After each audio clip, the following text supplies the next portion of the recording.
Folks, there's one thing I'm going to do going forward. I'm always going to take time to remind y'all to never let MAGA tell you that they're the party of morals and values. Don't ever let them guilt trip you into thinking that you're immoral or you don't have values. Don't ever let them say they're the rule of law party or they're for the Constitution or they're for the flag or they're patriotic. They're none of those things. All of those things are just catchphrases and cliches to them. There's no substance there. They do not practice what they preach ever. And this article I'm about to read to you from MidasNews.com, in any other era in political history, this would have completely tanked someone's career. But Donald Trump, who never faces accountability for his actions, just continues to double down on the stupidity and continues to surround himself by the absolute worst of people, and it's perfectly okay in the morals and values crowd. So I'm going to read you this article, and I really can't believe I'm reading it out loud. Actually, I can. But again, if this was 10, 15 years ago, it would have tanked anyone's career because at least people used to try to put forth a little bit of effort. Now there's none, and this is actually a real headline in 2025. Trump makes a convicted drug dealer the Greenland purchase poster boy. Folks, take a look at this dude. So the Danish press reports that Timmy Zeeb served prison time for drug smuggling. On Truth Social, Trump posted a video of a man from Greenland asking him to purchase the Danish colony. As it turns out, the man, Timmy Zeeb, is a convicted drug dealer, according to DR News. In Trump's video post, Zeeb seemed to call Americans too fat, which Trump may have missed due to Zeeb's accent. Zeeb's reaction seems to confirm the comment. So here he is, convicted marijuana smuggler, became the face of Trump's Greenland plans. Seemed a bit unfortunate to say the least. So Zeeb voiced support for selling the island to the United States, citing the unfair exploitation of Greenland's natural resources by Denmark. After Trump posted the video to his millions of followers, DR News reported on Zeeb's drug dealing history. But Timmy Zeeb, who Trump's profile has made the face of Greenlanders' desire to become part of the United States, has a long list of convictions behind him. Most striking is a verdict from 2019 where Timmy Zeeb was sentenced to 4 years in prison in one of Greenland's largest cannabis cases. Back in 2009, the Greenland police described how Timmy Zeeb was known for crimes that were dangerous to people. This happened in connection with Timmy Zeeb's escape from prison. DR News contacted the Trump transition team about the man, but has not heard back. Who's shocked? Trump's elevation of a convicted drug dealer to promote his Greenland purchase idea shows that he is the 4D chess mastermind that MAGA believes him to be. Don Jr. and Charlie Kirk are currently touring Greenland today on Trump's behalf. How embarrassing all the way around. And that article quotes an English translation of DR News article on Zeeb. So folks, that is the kind of person that Donald Trump has no problem platforming. That's the type of person that he has no problem getting behind and pushing to the moon as long as they will spew his agenda. He does not care about their past. And why would he? He's a convicted felon himself.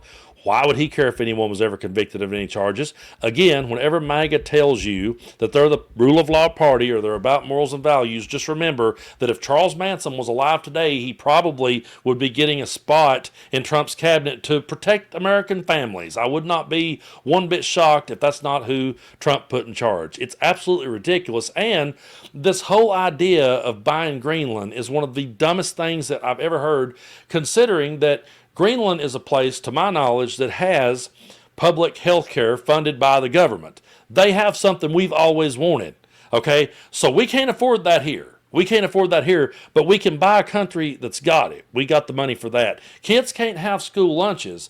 Who's going to pay for that, they say, but they never ask that question when it comes to Greenland. And if you'll notice, they never ask that question whenever it's a Republican wanting to buy something or take us into any war they want to.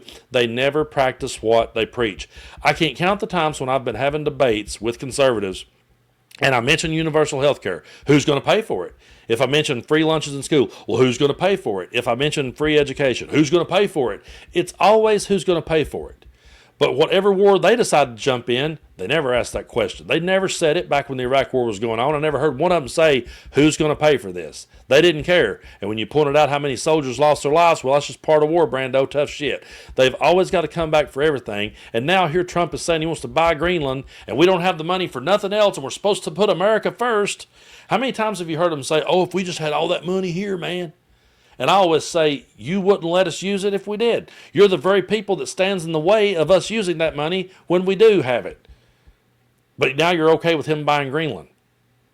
He's doing this stuff. Again, I'm going to say it. I know I'm getting a little bit repetitive with these videos, but we're going to have to stay on point, stay on message, and point out that this is all nothing more than a distraction. It is a way to distract from the fact that Donald Trump cannot commit and pull off his campaign promises. The whole reason he ran for president again was to avoid accountability. And luckily for him, Elon Musk swooped in and bought him.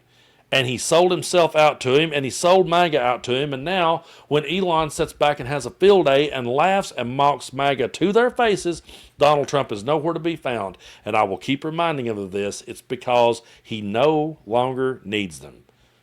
That's it. He doesn't need them. Musk doesn't need them. They can all sit back and have a field day.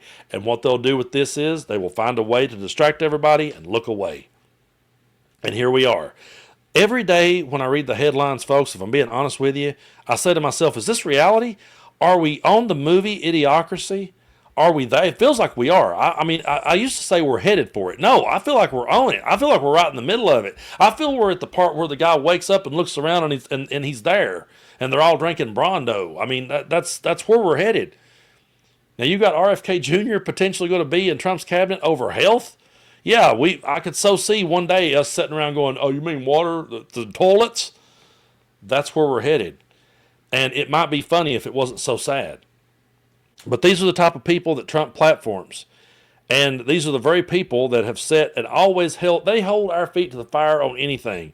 You let any Democratic candidate come out and say anything, and they will want to know that person's past. They will want to know every person they've ever done business with. They'll want to know every person they ever went to church with. And meanwhile, they'll sit back and they'll swallow every bit of this hook, line, and sinker. They'll be perfectly okay with it. And it's just truly disgusting. It really is. But I do appreciate you guys so much for being a part of my channel and subscribing and coming along for the ride. And if you haven't already, be sure and go over and check out my Patreon if you haven't, because what I've been doing there is I've been trying to steer a lot of non-political content there where we talk about other things. And so we take a break from the politics a lot over there, and we talk about music and the new music I'm recording and producing and putting out. And we talk about cigars. We talk about, music. And we talk about wrestling. That's one of the reasons I was actually recording a video for Patreon. If you guys have been trying to read my shirt and going, what in the world does he mean by I broke Wahoo's leg? Well, that's an old wrestling joke. Back years ago, Greg the Hammer Valentine wore this shirt to taunt Wahoo McDaniel, who was one of my favorite wrestlers, and I forgot to mention him in my Patreon video that I did on my Mount Rushmore of wrestlers. But if you ever get tired of hearing me talk about the politics and want to join me doing something else, be sure to check out the Patreon. And thank you guys so much for supporting what it is that I do. We'll get there. It's going to be a long, hard ride, but I'm in the saddle, and I'm not going to back down. So I appreciate you guys hanging with me.